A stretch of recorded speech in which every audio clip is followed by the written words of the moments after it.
Hello students, IIT brain में आपका स्वागत। आज हम फिजिक्स में क्लास 12th के जिस प्रॉब्लम पे डिस्कस करेंगे, एक बार आप उसे सुने। क्वेश्चन है, is the configuration of field as shown below possible. और एक फील्ड का कॉन्फ़िगरेशन गिवन है, मैं आपको बना के दिखा रहा हूं। यह कॉन्फ़िगरेशन कुछ इस तरह का बनाया गया है कि जैसे जैसे हम डाउन साइड इस बोर्ड में मूव करते जाएंगे तो इसका जो सेपरेशन है इलेक्ट्रिक फील्ड लाइन का, ये बढ़ता जाएगा। तो हमसे पूछा गया है कि क्या इस तरह का non uniform width wise configuration electric field के लिए पॉसिबल है। तो कैसे हम इस प्रॉब्लम को सॉल्व करेंगे, एक बार ध्यान से देखें। अपने थ्योरी लेक्चर में हमने एक टॉपिक पर डिस्कस किया था जिसे हमने नाम दिया था circulation of electric field vector. तो circulation of electric field vector में हमने यह सीखा था कि किसी क्लोज्ड लूप के लिए अगर हम E डॉट dl का वैल्यू कैलकुलेट करें कंप्लीट पाथ के लिए, तो उसका वैल्यू 0 आना चाहिए। और ऐसा इसीलिए होना चाहिए क्योंकि इलेक्ट्रिक फील्ड एक कंजर्वेटिव फील्ड है। अब इस सर्कुलेशन प्रिंसिपल को इस प्रॉब्लम में कैसे यूज किया जाएगा, यह समझने के लिए सबसे पहले हमें एक लूप क्रिएट करना होगा। यहां पर ध्यान रखें कि लूप का अर्थ केवल एक सर्कुलर लूप से नहीं है, आप किसी भी प्रकार का क्लोज्ड लूप कंसीडर कर सकते हैं इस थ्योरम में।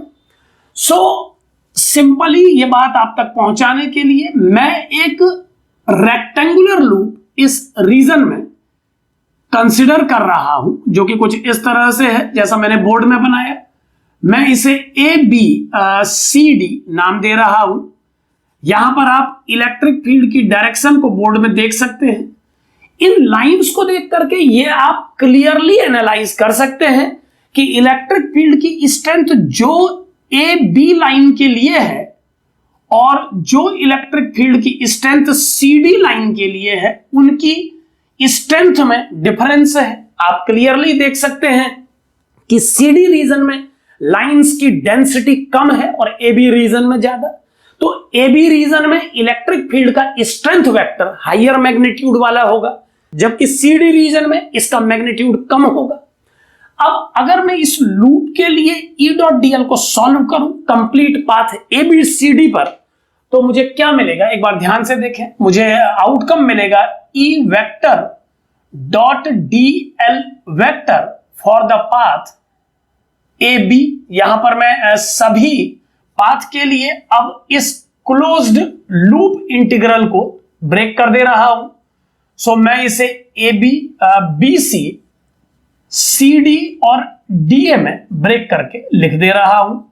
यानी अब ये इंटीग्रेशन जो एक कंप्लीट लूप के लिए सॉल्व किया जाना था, मैंने इसे 4 ओपन लाइंस में ब्रेक कर दिया है। अब यहां पर आप ध्यान से देखें कि अगर मैं 1 बाय 1 इन चारों इंटीग्रल्स को सॉल्व करूं, तो पहले पार्ट AB के लिए इस इंटीग्रल का वैल्यू आप लिख सकते हैं E1 vector dot AB vector. यहां पर ध्यान दें कि छोटे छोटे एलिमेंट बना के इसे सॉल्व किया जाना चाहिए, लेकिन AB लेंथ वेक्टर का डायरेक्शन E1 वेक्टर से टैली कर रहा है, दोनों का डायरेक्शन सेम है। इस वजह से आप डायरेक्ट E1 डॉट AB लिख सकते हैं। सो अगर A से B तक की लेंथ को मैं L कंसीडर करूं और उस वेक्टर को L वेक्टर एज्यूम करूं माइंड में, तो इस केस में इस कंप्लीट L वेक्टर का जो E1 वेक्टर के साथ डॉट प्रोडक्ट होगा वो कुछ इस तरह से दिया जा सकता है, E1 vector dot L vector. और आप इसे कंप्लीट AB के लिए सॉल्व करना चाहते थे, तो मैंने L वेक्टर को चूंकि कंप्लीट लेंथ के रूप में लिया है, तो आप माने कि हमने ये इंटीग्रेशन कंप्लीट कर दिया है। सिमिलरली दूसरे पार्ट BC पर जब हम इसे सॉल्व करेंगे, तो आप देख सकते हैं कि BC का लेंथ वेक्टर किसी भी एलिमेंट के लिए इलेक्ट्रिक फील्ड की लाइंस के परपेंडिकुलर है हर पोजीशन पर। यहां पर आप BC वेक्टर के किसी भी पोजीशन को एज्यूम कर सकते हैं। आप देख पाएंगे कि हर पोजीशन के लिए ये elementary length vectors electric field के परपेंडिकुलर हैं। सो इस वेक्टर को मैं 0 वेक्टर मान ले रहा हूं। CD वेक्टर पर इस कैलकुलेशन को करते समय आप देख पा रहे हैं कि लेंथ वेक्टर हमें माइनस L वेक्टर के रूप में लेना होगा, क्योंकि L वेक्टर अगर इसे डिफाइन किया गया है तो माइनस L वेक्टर इसके अपोजिट को डिफाइन किया जाएगा, और इलेक्ट्रिक फील्ड का स्ट्रेंथ वेक्टर इस पोजीशन पर E2 वेक्टर है जो कि इस डायरेक्शन में है।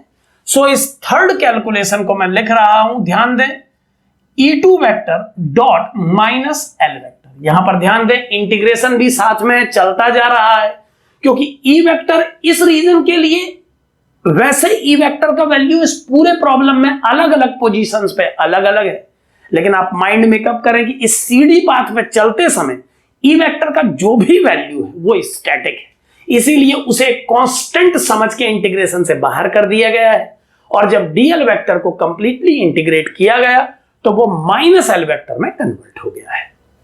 चौथे पार्ट का कैलकुलेशन दूसरे पार्ट के कैलकुलेशन की तरह है, तो उसे जीरो माना जा सकता है। अब अगर मैं इस E डॉट L एक्सप्रेशन को जीरो से कंपेयर करूं, जैसा कि सर्कुलेशन प्रिंसिपल का रूल है, तो मुझे जो आउटकम मिलेगा उसे ध्यान से देखें, वो होगा E1 vector minus E2 vector dot L vector equal to zero.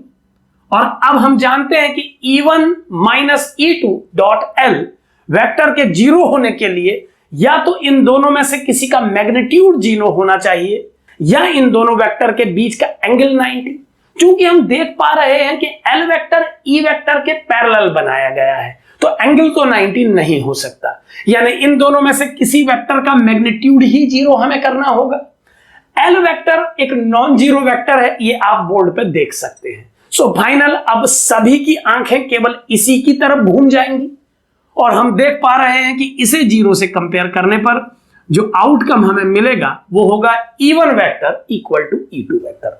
यानी प्रॉब्लम को जब शुरू किया गया था तो ये एज्यूम करके किया गया था कि ऐसे किसी इलेक्ट्रिक फील्ड को माना जा सकता है जिसमें एक पोजीशन पर electric field strength vector E1 है और एक पोजीशन पर E2, और विड्थ वाइज इनकी इंटेंसिटी चेंज हो रही है।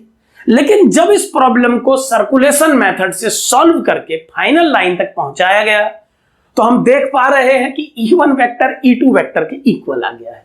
इन दोनों वेक्टर्स का इक्वल आ जाना ये जस्टिफाई करता है कि विड्थ वाइज इलेक्ट्रिक फील्ड की स्ट्रेंथ को वेरी कराना पॉसिबल नहीं है। सो इस तरह का केस एक इम्पॉसिबल केस होगा। नॉन यूनिफॉर्म इलेक्ट्रिक फील्ड का मतलब कभी भी ऐसा नहीं हो सकता है। नॉन यूनिफॉर्म इलेक्ट्रिक फील्ड को शो करने के लिए हम उसकी स्ट्रेंथ को अलोंग द फील्ड वेरी कराते हैं। जैसे इस डायग्राम में आप देख पा रहे हैं कि लाइन डेंसिटी इस जगह पर ज्यादा और उतने ही बड़े सर्किल पर अगर इस जगह देखी जाए तो कम है। So non uniformity length wise develop की जाती है, विड्थ वाइज इसे डेवलप नहीं किया जा सकता है। Thank you.